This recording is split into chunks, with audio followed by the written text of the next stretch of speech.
আজকে আবার একটা দিন শেষ হয়ে গেল। ব্যাস এবার অফিস থেকে ফেরার পালা, সন্ধে প্রায় নেমে আসছে। আজ মার্কেটে কিছু পেন্ডিং কাজ আছে, সেগুলো করার জন্য যাব। এই যে মার্কেটে মোটামুটি এসে পৌঁছেছি। এটা একটু মানে স্টেয়ার্স উপরে দোকানটা, মোবাইল অ্যাক্সেসরিজ সব। এই যে প্রচণ্ড এখানে আওয়াজ হচ্ছে, শুনলাম কিছু ফাংশন হচ্ছে কোথাও। যাই হোক, এসে পৌঁছেছি। এখানে আমার একটা রিং লাইট ছিল, সেই রিং লাইটটাকে ঠিক করতে দেবো আর একটা নতুন লাইট কিনে দেবো। বুঝতেই পারছেন ইভিনিং টাইম প্রচণ্ড রাশ ছিল। দেখুন আমার গাড়িটা পার্ক করা ছিল কিছুটা দূরে, তো সেই উদ্দেশ্যে এবার হেঁটে চললাম, কারণ ফেরার পথে আমাকে আরও কিছু কাজ মানে করে নিতে হবে। তার মধ্যে আমি করার জন্য পেট্রোল পাম্পে যাবো, আর কিছু টুকটাক জিনিস কেনার আছে, তার জন্য আমাকে শপে যেতে হবে।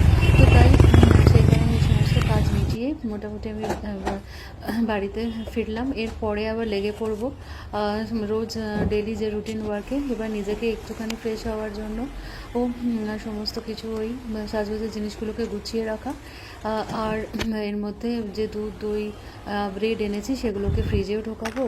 আর সকালবেলা কি করেছিলাম, সকালবেলা মানে ব্রেকফাস্টের জন্য না মানে শেক খাই, আর সেটাকে কিছুটা খেয়ে আমি ভাবলাম একটু ঠান্ডা হয়ে যাবে তারপরে খাবো।